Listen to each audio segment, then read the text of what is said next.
है potassium dichromate K2Cr2O7, D block ion है। अब इसमें देखते क्या है, सबसे पहले बनाने की विधि देखते हैं, बनाने की विधि। ठीक, तो पोटेशियम डाइक्रोमेट बनाने की विधि क्या है, तो पोटेशियम डाइक्रोमेट जब बनाते हैं तो बनाने के लिए हमको क्या चाहिए, क्रोमाइट एस चाहिए। तो ये अब क्रिया जो है 3 स्टेप में। ठीक, सबसे पहले हम क्रोमाइट एस का लेते हैं, उस क्रोमाइट एस को वायु की उपस्थिति में सोडियम हाइड्रोक्साइड से क्रिया कराते हैं। ठीक, फिर जो प्राप्त होता है उसको सल्फ्यूरिक अम्ल से क्रिया कराते हैं, फिर जो प्राप्त होता है उसको पोटेशियम क्लोराइड से क्रिया कराते हैं, तब हमें प्राप्त होता है पोटेशियम डाइक्रोमेट। बात समझ में, राइट। अब हम देखते हैं शुरुआत, पहला स्टेप हमने क्या कहा था पहले स्टेप में कि हम लेते हैं क्रोमाइट एस। तो क्रोमाइट एस में क्या लेंगे, आयरन क्रोमाइट। तो क्रोमाइट एस में क्या लेंगे, आयरन क्रोमाइट FeCr2O4, यह है क्रोमाइट एस। इसको लिए और इसको सोडियम हाइड्रोक्साइड और वायु के साथ क्रिया कराई। ठीक, जब हमने क्रिया कराई तो बना क्या, Na2Cr O4। ठीक, Na2Cr O4 मतलब सोडियम क्रोमेट। क्या बना, सोडियम क्रोमेट, और साथ में बना लोहा मतलब जंग। तो जंग क्या होती है, Fe2O3 प्लस साथ में बना जल। ठीक, साथ में बना जल।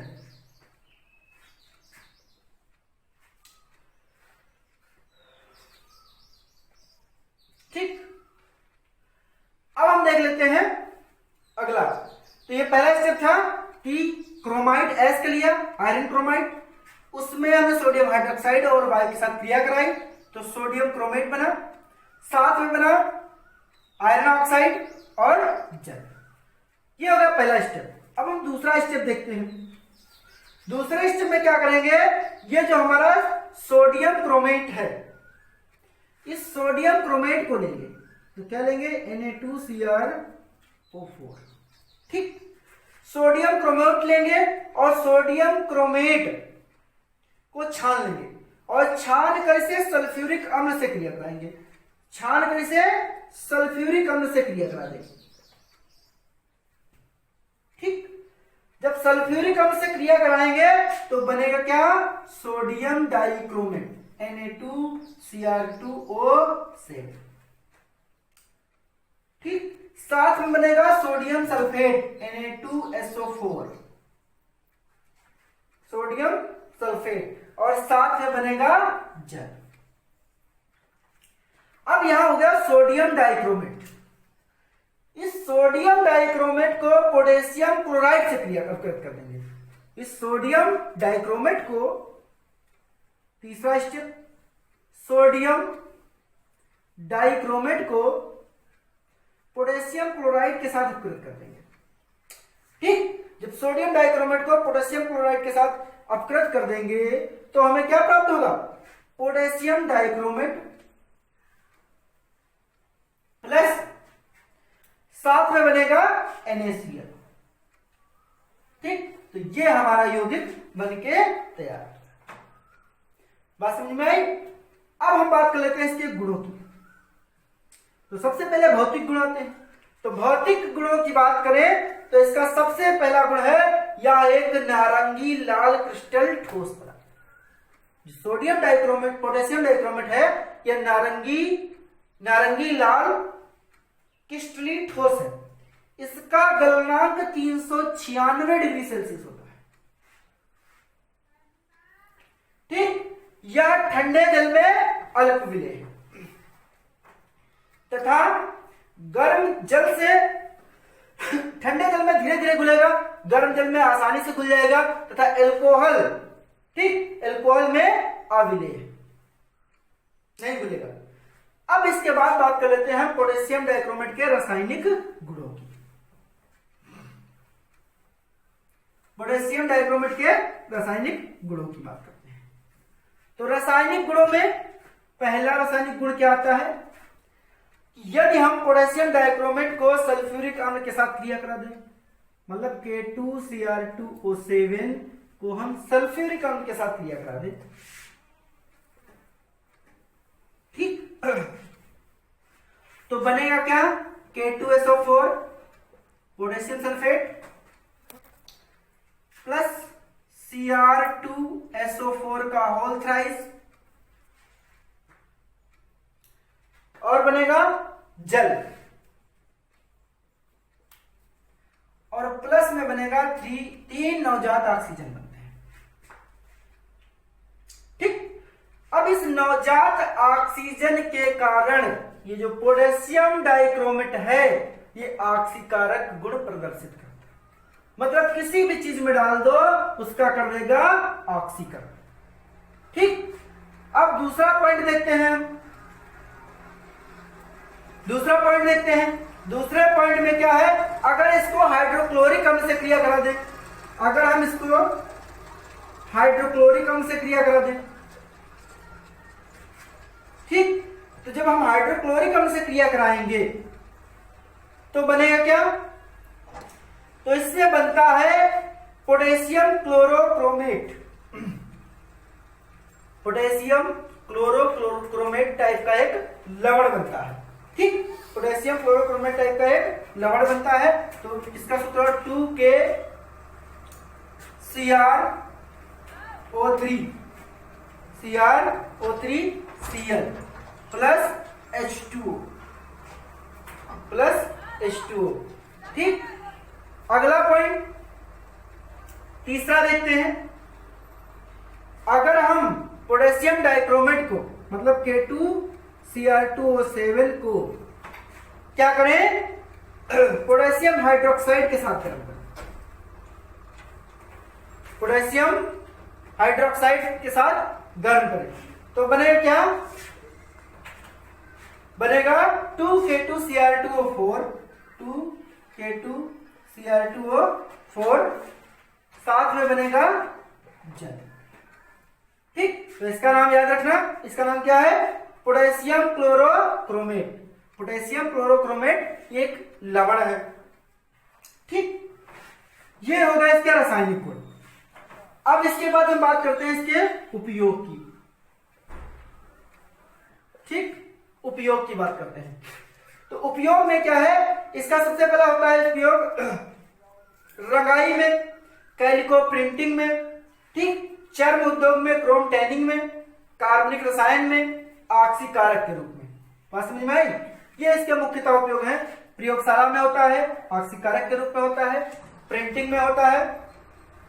अब बात कर लेते हैं हम इसके संरचना की। संरचना इसकी कैसी है, ठीक, संरचना कैसी है? संरचना में क्या है?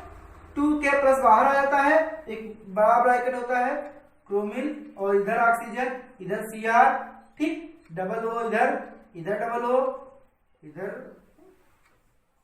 कुछ इस टाइप से इसकी संरचना होती है,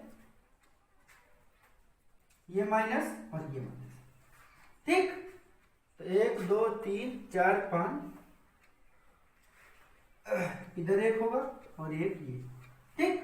ये इसकी संरचना है K2Cr2O7 की। अब हम बात करते हैं अगले यौगिक की।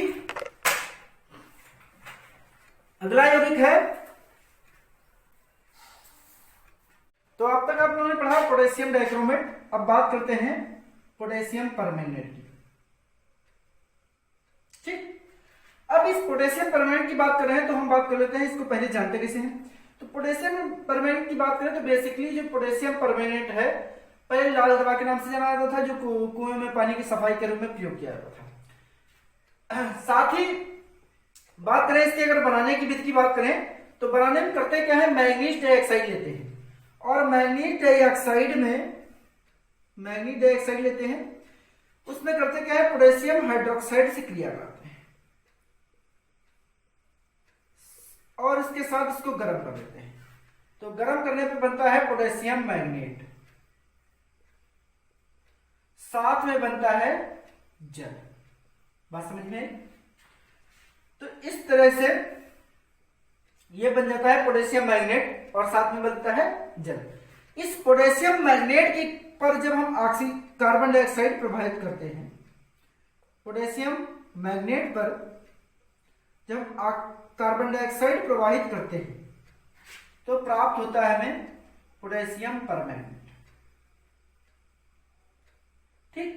और साथ में प्राप्त होता है मैग्नीज डाइऑक्साइड और साथ में बनता है K2CO3 का पोटेशियम कार्बोनेट, ठीक। इतना प्राप्त होता है। अब इस हम बात करते हैं इसके 2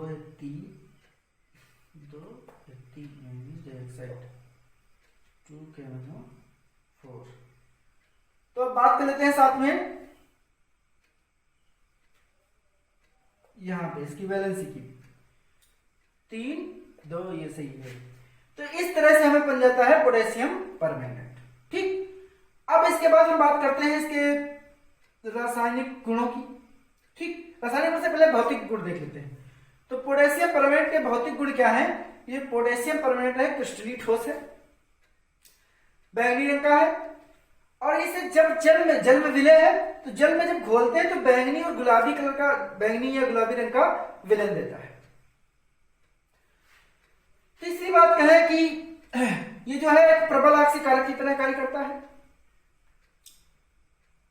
और प्रबल ऑक्सीकारक की तरह कार्य करता है तो इसकी रासायनिक क्रियाएं देख लेते हैं। तो इसका जो रासायनिक गुण होगा तो वो कुछ इस प्रकार से होगा। अगर हम पोटेशियम परमैंगनेट की किसी उदासीन विलयन में क्रिया कराते हैं, मान लो जल से क्रिया करा दे, तो अगर हम इसकी जल से क्रिया कराएंगे तो बनेगा क्या? पोटेशियम हाइड्रोक्साइड, ठीक। बनेगा क्या? पोटेशियम हाइड्रोक्साइड बनेगा, साथ में बनेगा MnO2 मैग्नीज डाइऑक्साइड और साथ में बनेगा एक नवजात ऑक्सीजन देगा, 3 नवजात ऑक्सीजन देगा ये। तो ये इसका हो गया रासायनिक गुण। एक रासायनिक गुण हो गया 2 2 3 4 3 7 2 9, देख लेते हैं 4, हाँ ठीक है। इसके बाद दूसरा देखते हैं, अगर हम पोटेशियम परमैंगनेट को पोटेशियम हाइड्रोक्साइड से क्रिया करा दें, ये क्षार है, तो जब हम क्षार से क्रिया कराएंगे तो ये बनाया क्या? पोटेशियम मैग्नेट K2MnO4, ठीक। साथ में बनाएगा जल और एक नवजात ऑक्सीजन देगा, ठीक। 4 दूनी 8 और 2 10, यहां देखते हैं 4 दूनी 8 और 2 10, 2 और पोटेशियम हो गए 2 और 2 4, ठीक। तो इस तरह से इसका ऑक्सीकरण तीसरा देखते हैं 2KMnO4 लेते हैं, फिर पोटेशियम परमैंगनेट। अब इसको करते क्या है? सल्फ्यूरिक अम्ल से साथ क्रिया कराते हैं, ठीक। जब सल्फ्यूरिक अम्ल के साथ क्रिया कराएंगे तो बनेगा क्या? K2SO4 2MnSO4, ठीक। साथ में बनेंगे 3 जल के अणु और 5 नवजात ऑक्सीजन। तो इन तीनों क्रियाओं में देखा क्या? सब में तीनों में ऑक्सीजन दे रहा है।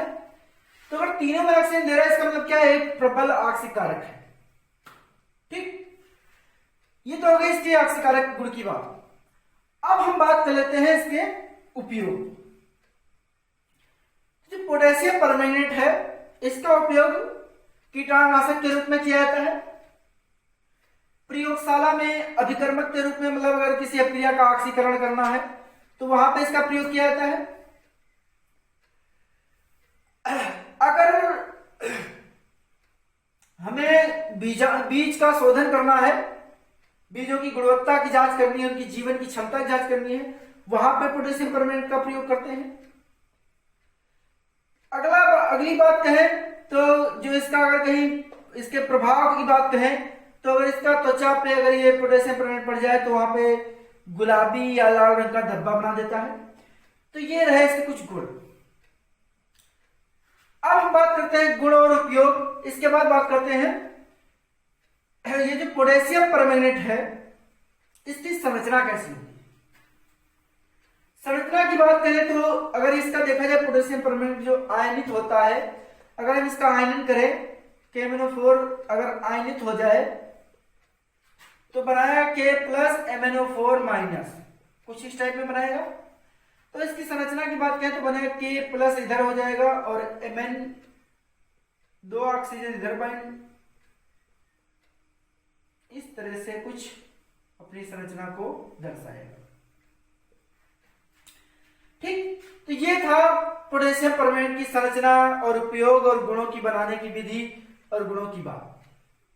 अब डी ब्लॉक में पूरा सिलेबस समाप्त होता है। अब हम अगले टर्न पे अगला टॉपिक देखते हैं। ठीक, गुड नाइट क्लास, मिलते हैं नेक्स्ट वीडियो में।